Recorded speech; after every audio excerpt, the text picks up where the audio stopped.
Everybody, कैसे हो सब लोग। आई होप आप सब अच्छे होंगे। So let's start with the analysis.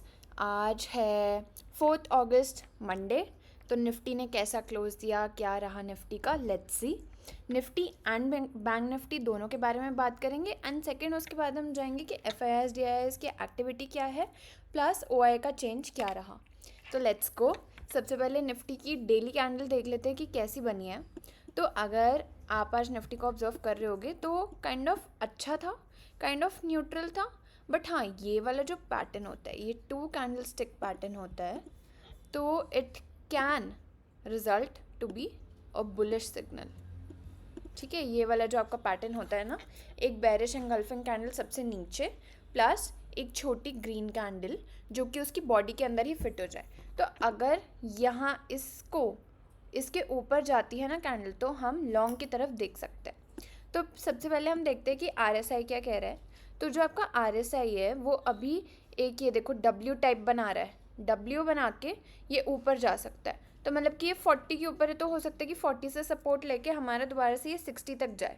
फिर उसके बाद हम देखेंगे कि क्या होता है। ठीक है, अब हम चलते हैं 4 आवर्स के टाइम फ्रेम पर। तो 4 आवर्स के टाइम फ्रेम पर निफ्टी ने क्या किया, लेट्स सी। तो एक जो हमारा सपोर्ट जोन था मेन, वो यहाँ पर है।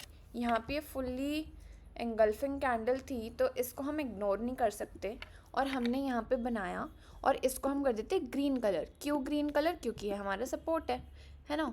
तो हम ग्रीन को, अगर आप यहाँ पे इस चैनल पे नए हो, तो हम ग्रीन को रिप्रेजेंट करते हैं सपोर्ट और रेड को रिप्रेजेंट करते हैं रेजिस्टेंस। और जो FVGs होते हैं उनका काइंड ऑफ ऐसे पर्पल टाइप होते हैं, वो मैं आपको दिखा दूँगी साथ साथ। और गाइस, अगर आपको लाइव अपडेट्स चाहिए मार्केट के, तो फिर प्लीज़ आप मेरे इंस्टा को फॉलो करना @namya_trades।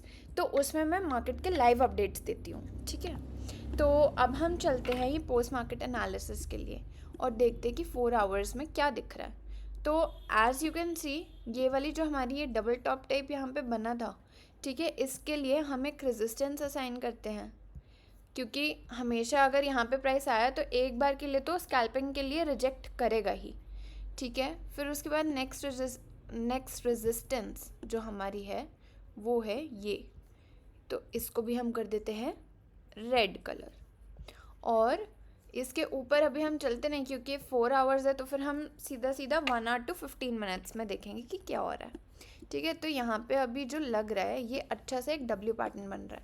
तो अगर आपको W पैटर्न नहीं हो पता, तो मैं आपको बता देती हूँ। ओ इसको वाइट कलर का करना दो। तो ये होता है W पैटर्न। ठीक है, अगर W पैटर्न ऐसे है, मतलब कि इक्वल, ये ओकेश W पैटर्न होता है। लेकिन अगर W पैटर्न आपका ऐसे है, it is a very good W pattern. तो यहाँ पे लोग ना 2 या 3 टाइप से ट्रेड कर सकते हैं। सबसे पहले तो आपका ये नीचे गया, फिर ये ऐसे बना, फिर यहाँ पे आपको स्वीप मिला।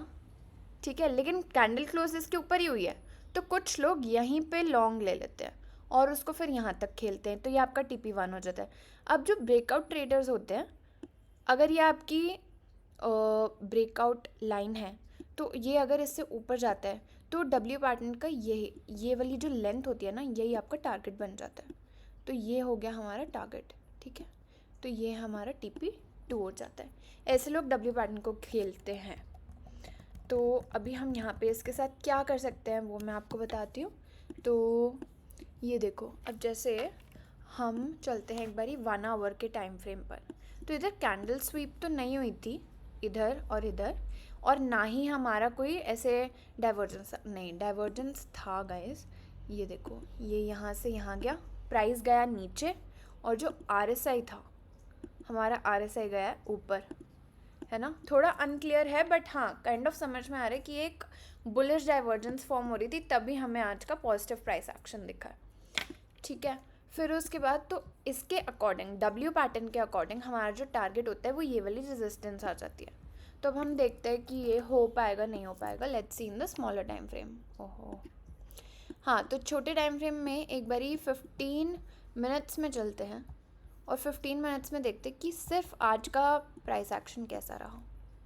तो आज है मंडे, मार्केट पूरी choppy choppy choppy choppy. Honestly यहाँ पे ऑप्शंस ने कुछ भी रिएक्शन नहीं दिया। I was in hero MotoCorp और वो काफ़ी अच्छा आज उठा है, तो उसका अच्छा वो बन रहा है, आप उसको चेकआउट कर सकते हो उस ट्रेड को।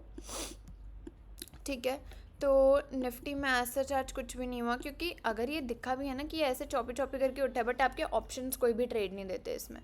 बहुत सारे यूट्यूबर्स क्या करते हैं, अच्छा ये यहाँ से यहाँ चला गया, आपका यहाँ से यहाँ ऑप्शन चला गया। नहीं भाई, ऑप्शन में लॉस ही होता है, क्योंकि टाइम डीके भी होता रहता है। तो दिस वाज अबाउट निफ्टी। और एक बार अगर हम यहाँ पर देखें तो स्मॉल टाइम फ्रेम पे जोन्स मार्क कर लेते हैं कल के लिए। ये एक जोन हो गया, क्योंकि एक स्विंग हाई है। ठीक है, फिर ये सपोर्ट जोन तो कॉमन ही है, जो लॉन्ग टर्म वाला सपोर्ट जोन है। और फिर उसके बाद ये एक आपको गैप दिख रहा होगा, तो ये है गैप। ये गैप मार्क करके रखा करो, क्योंकि हमेशा पता है कभी कभार क्या होता है कि मार्केट ना सिर्फ गैप को फिल करने के लिए आती है और फिर उसके बाद दोबारा से वापस मुड़ जाती है। हाँ, ये हो गया, ये हो गया। तो बेसिकली आपके ट्रेड जोन्स क्या हुए, इसके बीच में अगर कोई फास्ट मोमेंटम आता है, इसके बीच में, इसके बीच में और इसके बीच में, ये 4 से 5 जोन्स आपके बनते हैं मोमेंटम के लिए। Alright, so this was our Nifty. Now let's go to Bank Nifty. तो बैंक निफ्टी आज हमें क्या बता रही है कल के लिए। सबसे पहले डेली टाइम फ्रेम पर ही चलते हैं। और अगर आप मेरे को पहले से देख रहे हो तो हम यहाँ से देख रहे थे कि यार ये इसकी जो वेज है ना बैंक निफ्टी की, ये बहुत पहले ब्रेक हो गई थी। तो यहाँ से एक्चुअली एक रीटेस्ट आया था, यहाँ से मैंने शॉर्ट लिया था। It was a very nice short. और फिर साथ में आरएसआई में भी बेयरिश डाइवर्जेंस बन रही थी। तो गाइस ज़्यादातर जो मेरी स्ट्रैटेजी होती है, it's related to support, resistance, trend lines, RSI. ठीक है, ऐसे होती है। या फिर अगर लॉन्ग टर्म में कोई पैटर्न्स दिखते हैं, हम वो भी फॉलो करते हैं। और शॉर्ट टर्म में हम एफवीजीज वगैरह मार्क करके रख सकते हैं। उससे आपको स्ट्रक्चर ब्रेक और शॉर्ट टर्म स्कैल्पिंग का पता चल जाएगा। ठीक है, और गैप्स वगैरह हमेशा 4 आवर्स से ज़्यादा ही अपने उसमें मार्क करके रखो। That will be really helpful for you. हाँ, तो फिर बैंक निफ्टी में हमने देखा ये डेली टाइम फ्रेम में कि ये 40 से सपोर्ट ले रहा है। अभी अगर करंटली हम देखें तो ये 40 से आई थिंक थोड़ा सा नीचे है, 38 पर है, but 38 also works given that ये मार्केट यहाँ से उठती है। बट अभी जो कैंडल बनी है उसके अकॉर्डिंग मैं बिल्कुल भी बुलिश नहीं हूँ। ठीक है, तो फिर आप इसमें देखो कि मेरे अकॉर्डिंग तो अगर सिर्फ स्कैल्पिंग के लिए ही सही है। अभी लॉन्ग टर्म ट्रेड में तो मत जाओ। अगर आप ऊपर से शॉर्ट हो तो अच्छा है, बट अभी लॉन्ग के लिए कोई आज सच ना कन्फर्मेशन नहीं मिली है, तो आप उसको देखना। मतलब ऐसे फालतू में लॉन्ग मत ले लिया करो। फ्यूचर्स और ऑप्शंस में कैपिटल डिप्लीट होता है। ठीक है, तो अब इसमें तो हमारे आई थिंक बिल्कुल सही बने हुए हैं सपोर्ट और रेजिस्टेंसेस। एक बार ही देख लेते हैं। तो 4 आवर्स टाइम फ्रेम में अगर हम जाएं तो यहाँ पे आपका फर्स्ट रेजिस्टेंस है सबसे ऊपर, वहाँ पे तो अभी बैंक निफ्टी आने से रहा वैसे भी। ठीक है, फिर उसके बाद ये है सेकंड रेजिस्टेंस, क्योंकि ये 1 2 3 फोर्थ टाइम रिजेक्शन, यहाँ पे ये रिजेक्ट किया था, तो ये हमारी एक रेजिस्टेंस है। फिर उसके बाद हम आते हैं सपोर्ट पर। सपोर्ट इतना मोटा मार्क करने की अब ज़रूरत नहीं है। This is our support. क्यों? क्योंकि दिखाती हूँ हाइलाइटर, ये 1 2 थर्ड रिजेक्शन। ओके, सो ये हमारी सपोर्ट है। फिर उसके बाद हमने नेक्स्ट मार्क किया, इसकी ज़रूरत नहीं है, इसको हटा देते हैं। और अब हम आ जाते हैं सीधा 15 मिनट्स पर। ये बेरिश ही लग रहा है यार ज़्यादा चार्ट, देखते हैं वैसे। ओके, सो अब यहाँ पर हमें शॉर्ट टर्म जोन्स वगैरह आपके लिए मार्क करने हैं, तो फिर वो मार्क कर लेते हैं 5 मिनट्स के टाइम फ्रेम पर आके। ये देखो यार, बैंक निफ्टी कुछ कर ही नहीं रही है। इट वाज सो स्टिल कि मन ही नहीं करता है कि यार इसमें अभी देखो भी कुछ, क्योंकि मार्केट की वॉलेटिलिटी बहुत ज़्यादा है। जो आपका विक्स था ना आज काफ़ी ज़्यादा राइज हुआ था, अगर आपने ध्यान दिया। ये देखो, ये आपकी एक रेजिस्टेंस हो गई, सपोर्ट, रेजिस्टेंस 2, रेजिस्टेंस 3, फिर यहाँ पे आके दोबारा से रिजेक्ट कर सकती है या फिर क्लेम कर सकती है। तो ये आपका एक जोन है। फिर उसके बाद अब यहाँ पे हमारा बनेगा एक सपोर्ट। क्यों? क्योंकि जो डे लो होता है वो जनरली हमेशा सपोर्ट की तरह काम करता है। तो यहाँ पे हम इसको कर देते हैं ग्रीन कलर का, ठीक है। और फिर उसके बाद हम और ऊपर आते हैं तो हमें यहाँ पे दिखता है कि ये एक दोबारा से रेजिस्टेंस है ना। तो अब इसको दोबारा से कर दूँ रेड कलर का, और ये तो अब सपोर्ट नहीं रहा, सपोर्ट रहा सपोर्ट नहीं रहा ठीक है। तो ये एक आपने मार्क कर लिया, ओके। एंड ये एक बारी देख लेते हैं यार, कोई ट्रेंड लाइन वगैरह बन रही है। ट्रेंड लाइन, ये बहुत अच्छी ट्रेंड लाइन थी, 1 2 3 3 टच ट्रेंड लाइन बहुत अच्छी होती है, और इसने काइंड ऑफ ये रीटेस्ट टाइप भी कर लिया।